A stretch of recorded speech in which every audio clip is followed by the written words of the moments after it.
Engaging celebrity interviews. Exciting updates from Christian filmmakers. Movie reviews so you can choose your movies wisely. And so much more here on Faith on Film with Isaac Hernandez and Holly McClure.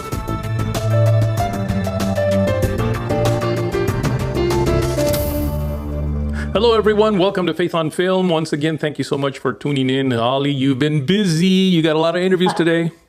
I've been busy. Yes, House of David. Oh my gosh, you guys have got to see it. It's coming on Amazon Prime, and I'm interviewing all the main actors and main people that are in it.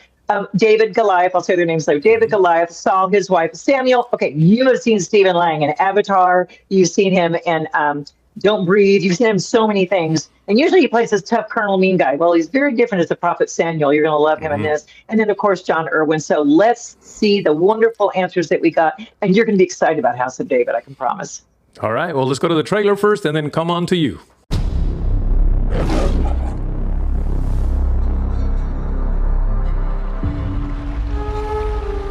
Can one stone change the course of history?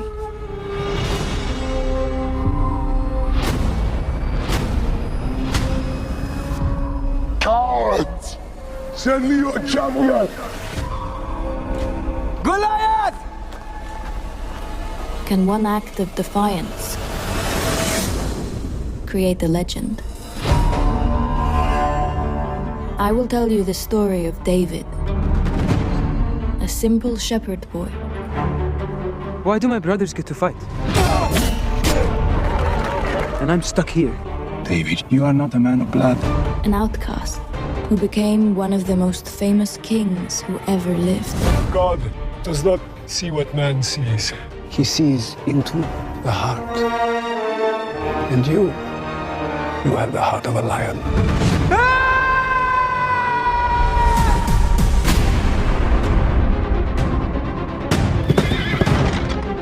The Philistines have assembled.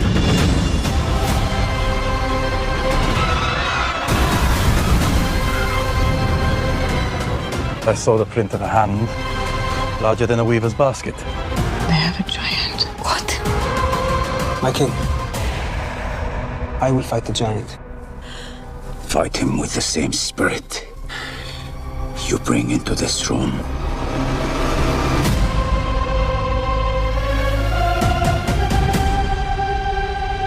You play music for my father. Now he chooses you as champion. How will you do this? It's not about the greatness of the giant. It is about the greatness of God. Are you afraid? Terrified. I believe in you. So, as the fate of a people hangs in the balance, again I ask this question.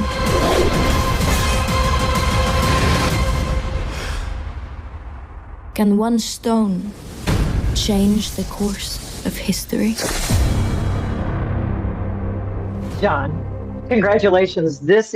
I was so excited to see this and can't wait to see the rest. It was phenomenal. Great. I mean, this is beautifully. Oh my gosh, above and beyond. Excited when you know you've seen something that's a marker that is going to, be popular, not only with just Christian audience, but all over the world. This is an amazing story. That means so much to me. Thank you. Oh, such an amazing story. I can't wait. Isaac and I are going to do a whole half hour on it. So we're excited to do this and cover it. But I really wanted to ask you, first and foremost, there's kind of a controversial thing. Let's talk about the fun stuff. There's many people that don't believe that David was illegitimate. And of course, this is part of your story that he does. Why did you choose that?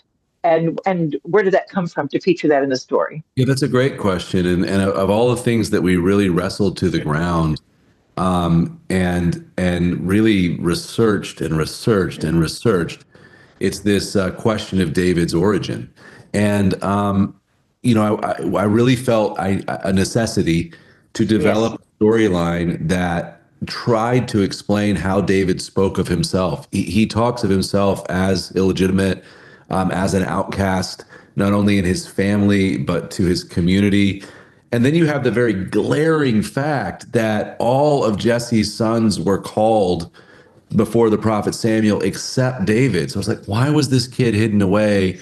Why would David write about himself and say, he was illegitimate and disdained and despised in his own family, and then also in his town. And then the greater metaphor that God really does choose the outcasts, you know, he uses the weak things of the world to confound the wise. And so we went very deep into rabbinic tradition that's very difficult to understand and portray. And so we developed this storyline to try to bring a visual and emotional portrayal of his relationship with his mother, and some sort of exploration that might explain how David spoke of himself. Whether or not you agree with that choice, because that's the biggest gap we had to fill in, because there's no mention of his mother of substance in the Bible at all, except there's one verse. And so, but there is the way he spoke about himself and his origin that is glaring and apparent and a big part of his story.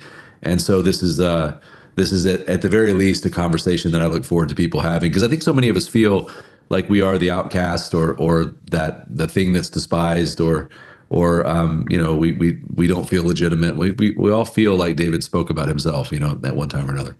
I had never really thought about that. So it was interesting to me as I watched it to like, oh, this is a new concept. I mean, I've heard the story of David and Goliath since birth. So, it's not something that you feel like you can get new, but this was a lot of new. And because there are a lot of things that are not spoken, you pick up on that. And I love how it's done.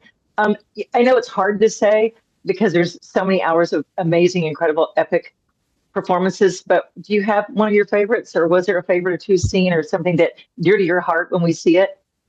There's so many. I mean, first of all, I'm a fan of the material, and the fact that Prime Video globally, Amazon, has given creative control to believers is unbelievable in this, and it's a testament to the loudness of our voice as a community, whether it's in support of something like The Chosen or my films like Jesus Revolution, or I Can Only Imagine. They've done this, and so at the very, I'm first a huge fan of the material. Yes. So there were moments where we're filming David, Goliath, and Michael, who's this amazing Christian kid as well, first role. We were literally like, we're doing David and Goliath. Like, we're filming David and Goliath. This is crazy. And so that was amazing. But then also some of the material that Stephen Lang, who plays the prophet Samuel, and one of the great actors of our time, whether it's in Avatar or Tombstone, I mean, he's just a fundamental actor. Yes. He's amazing. Amazing character actor. Some of the material that he delivers, which is sort of the deeper meaning and thematic material of the series, he has a scene where he talks to David's father later in the season, where he says basically that the sacrifices that are most meaningful are the ones that are most precious to us. Yes. And you have to offer God the very best, the things you care most about.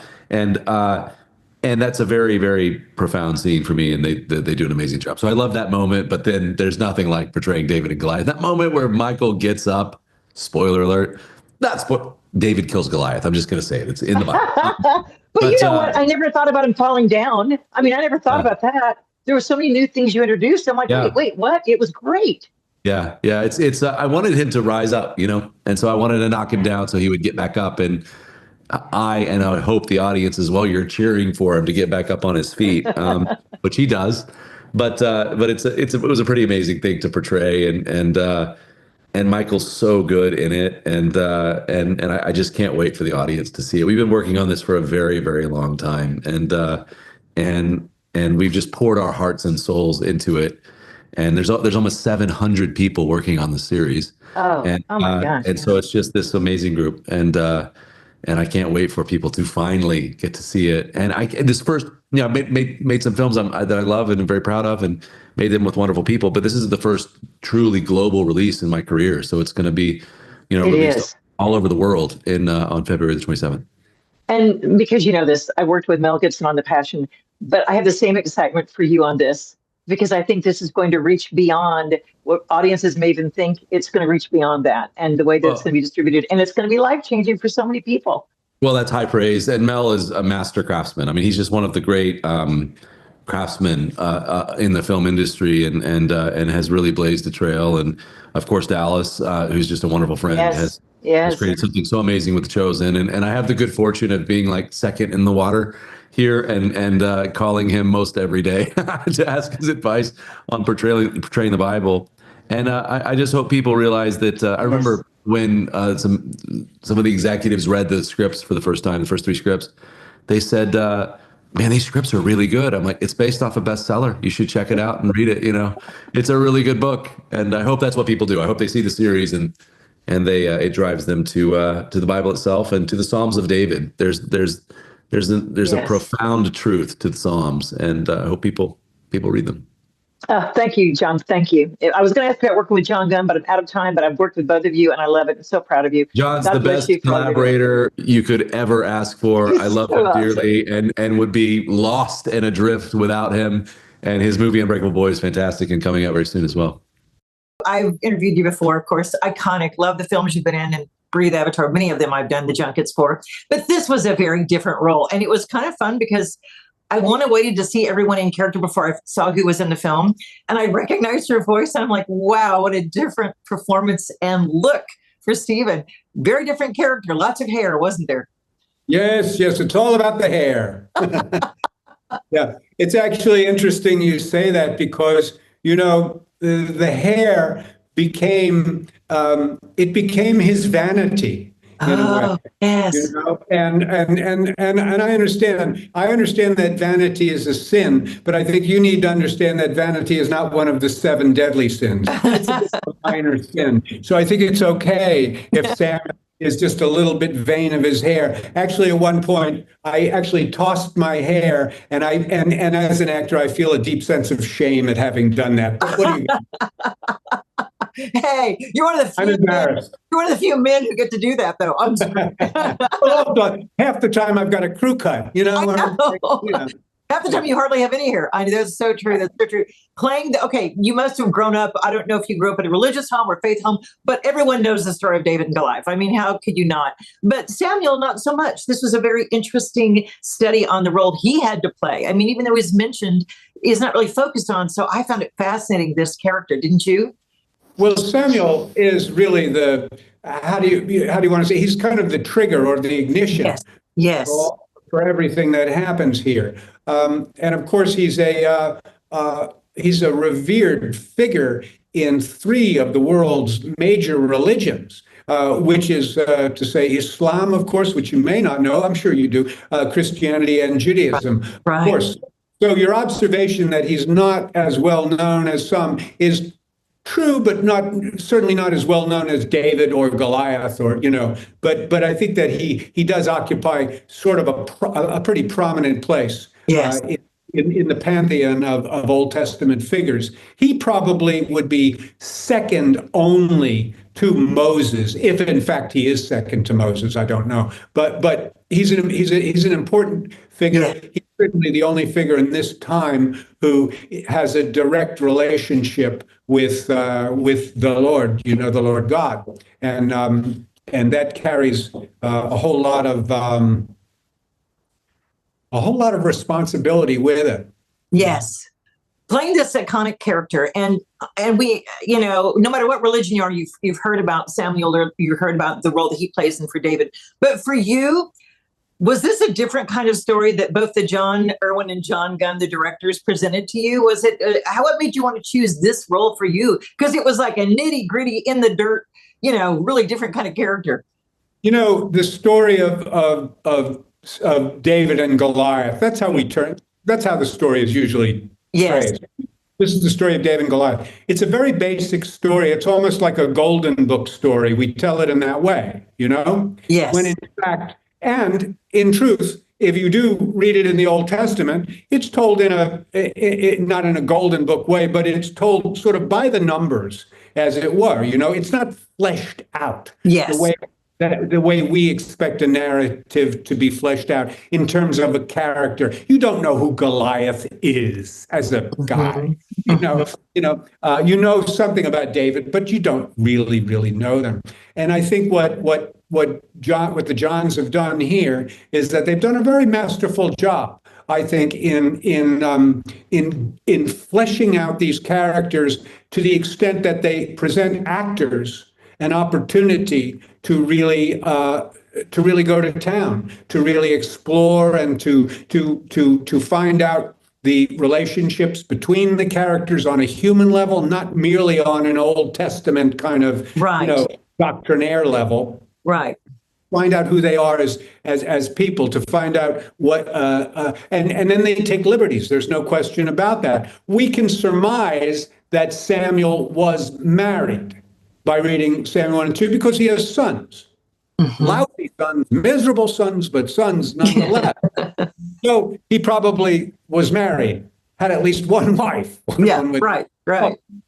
The Johns have done a wonderful thing. They've given Samuel a wife, Hela, and it's a lovely performance, and it's such a pleasure for me playing, because here I am, I'm playing the prophet, the seer of God, playing the guy, you know.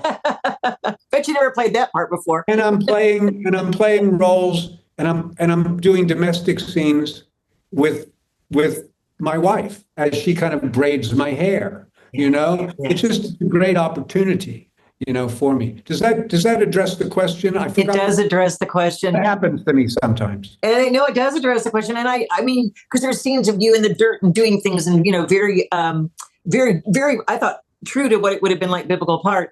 Have you seen the series? Have you watched any of it yet? What do you think of it seeing now? Is it majestic to you? Because it was to me.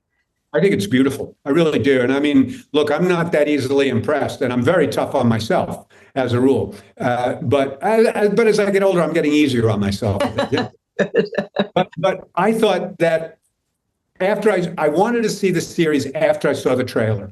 The trailer can always tell you a lot, you know. Well, the trailer was just incredibly good, I thought. And then I've watched the episodes, and I just think they're stunning. I think I would say that there's no one department. I would single out every department from the hair and makeup to wardrobe to the art department to the camera work to the stunts. The stunts are amazing, I think, in it. It's got this is the big screen stuff that these people have put on in episodic form, and so I think it's a beautiful show, and I love what they have given me the license, what I've been allowed to do with Samuel, because I don't think Samuel has been interpreted on film very often. I looked it up one time, and interestingly enough, Leonard Nimoy played Samuel in something, but I do think that Leonard Nimoy will always be remembered more as Dr. Spock.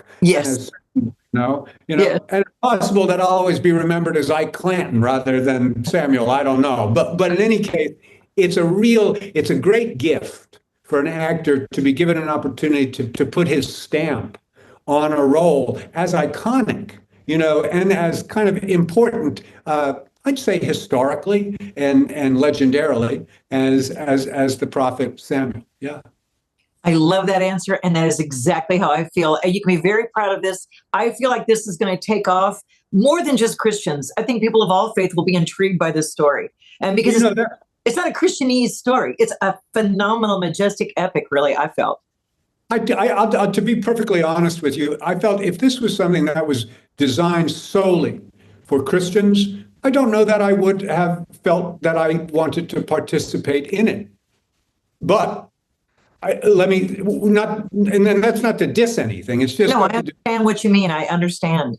But here's the thing: Samuel himself is an absolutely revered figure, not only among the Jews, not only among the Christians, but among Islam as well. 3 of the world's major religions consider Samuel to be a seminally important figure. And that, to me, presents an opportunity to portray a figure that means something to very, very diverse thinkers, to people of very, very different faiths, to people who perhaps don't agree on many things. A lot of times, and those disagreements can take all kinds of forms, you know, but to play a figure where actually possibly they can, I don't know, kind of come together in their own appreciation of it in its own small way, I think that's cool. I think that's a valuable thing to be able to do. I think it is. And you did an amazing job. Thank you so much for those great answers. And sorry we had the confusion, but I'm glad I got the time because those were beautiful answers. Thank you. God bless you. Michael, I know you probably grew up with this story as a child, but you probably never dreamed you get to play this character, nor you, Martyn. Let's first talk, Michael. What was it like being chosen to play David? Well, I actually did dream of playing David. Did you? I watched The Chosen like 3 years ago, and I was like so inspired by it, and I got my whole family to watch it, and um, they were like, you're an actor, you should do stuff like that. And I'm like, yeah, that's what I want to do. And they said, well, who would you play? And I told them I'd love to play King David one day, maybe like the younger King David or something. Who knows? And fast forward 3 years later, here I am, like having this opportunity to portray him, and it's such a blessing. Um, Ah, such a yeah. powerful, such a performance that you did, including singing and acting and throwing stones. You did a lot in this role. Martin, how about you? Because this, in the Marvel movies, we get to see the bad guys, the imaginary. This is a real bad guy that you got to play, real giant. How was it for you getting chosen for this role? Absolutely. I feel that the last few years for myself, having played characters of substance in the bad guy world, from Flammer to Shao Kahn, and now to top it off, Goliath. I've been extremely fortunate with how my career has gone, and the opportunity to bring such an icon to, I don't think icon's probably the right word, No, he such a is. He character is. He's iconic. history to life. It was tremendous. I mean, for me, I genuinely feel a sense of pride that I've done Goliath justice, and I think I think this whole show has been incredible, and it really tells a story, and well, so many stories within one story, which I think is what will keep people captive. It would keep them interested throughout the whole show, and I think that's the risk you run when doing a series, is that it's a long time to keep an audience engaged. And I believe there's so many stories within this that are so good, and also there's understanding from especially people of religion, understanding of these stories already. So there's a sense of responsibility to do the story justice and to stay true, but also try and put a bit of a spin on the characters to bring them to life, and to bring something to the audience that they may not have seen before, and really get them to ask questions about themselves and about the show. And for my character, that was my main objective, was to try and, I wouldn't say sympathy, but for people to try and understand why Goliath did what he did. And ultimately, I think as people of religion, that you need to have some element of understanding and forgiveness and empathy, and I think we did that. I think Goliath's character gave people that opportunity to feel those emotions. I talked with John Erwin, and I love both Johns. I've worked with them both before. And he said one of his favorite scenes, of course, was the battle scene, which is iconic. I mean, it's iconic. But I got to admit, this was a little different than the way I imagined it or grew up reading it as a child and thinking the Bible. Michael and Martin as well, but talked about how this was different in your eyes to even do this scene. And how hard was it? Was it hard? It was, I mean, in a very similar way to the show, I was dealing with an injury during the time of filming, that I had torn my shoulder slinging, because I was slinging so much, trying to just make it as natural as possible. And I remember I couldn't sprint, I couldn't run, I couldn't sling, I couldn't do anything with my shoulder Wow. like 2, 3 months. And that day came where we were going to film this slinging moment. And the fight coordinator came, and we warmed up the shoulder, and then they had like 6, 7 cameras set up. If I tear my shoulder again, they at least have one take that they could use. Yes.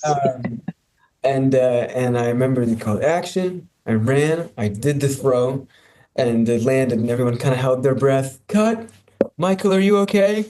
Yes, let's do it again. And we did it like 7, 9 times. Wow. Pain in my shoulders. It was one of the miracles that we had on the show for me. Yeah, were there miracles on the show? That's definitely one of them for sure. Plenty. But yeah, that's one of them, and it's very special to me, and it's very reminiscent of the actual battle. So yeah. And Martin, for you, you got to the big scene where Goliath goes down, but boy, he raises heck before that. I'm telling you, it was fascinating watching it.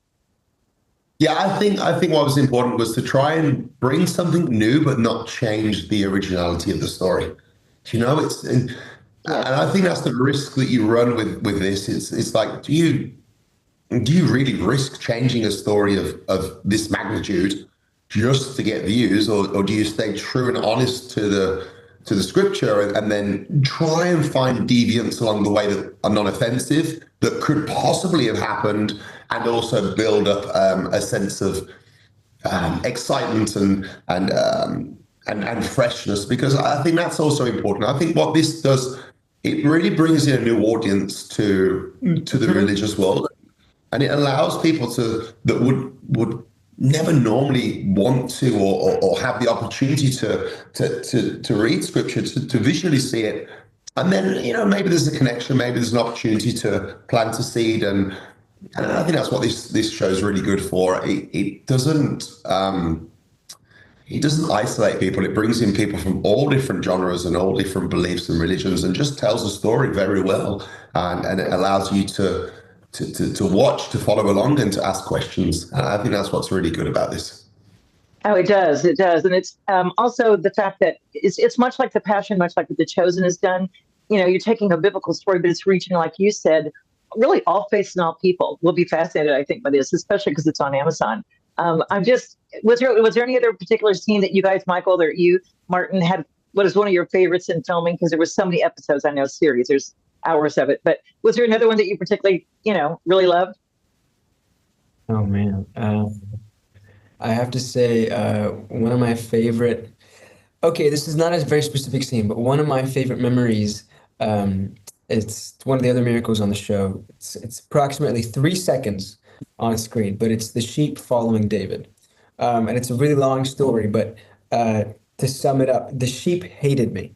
They didn't want anything to do with me. And for months, we tried getting these sheep to follow David, and it did not work. And it was the last day of filming, and it's the last day we're going to be on location. We have one take, the sun's going down, and they bring the lamb that I had saved earlier, a different story. They put it on my shoulder. He's like really scared. He's covered in blood, and he's peeing all over me and stuff. And they're like, all right. The whole premise is that the sheep are following me down a hill. See, Isaac, I told you they were great interviews. I mean, great interviews. Well, everyone who participated, I love House of David. You are going to love it too. It's premiering February 27th on Amazon Prime. And the first 3 episodes. So you can watch 3 episodes and it'll be released after that. But I'm telling you, folks, if you love The Chosen or shows like that, you're going to go beyond and love this. It's epic and a very different twist to some of the characters than maybe you thought before. So I think you're going to love it. All right. Well, Holly, you took up all the time on the show today, so I only have time to tell people go visit our website, faithonfilmtv.com. That's faithonfilmtv.com. Holly, we'll see you next week. Your most important mark.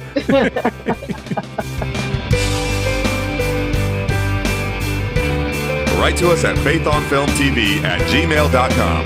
That's faithonfilmtv@gmail.com.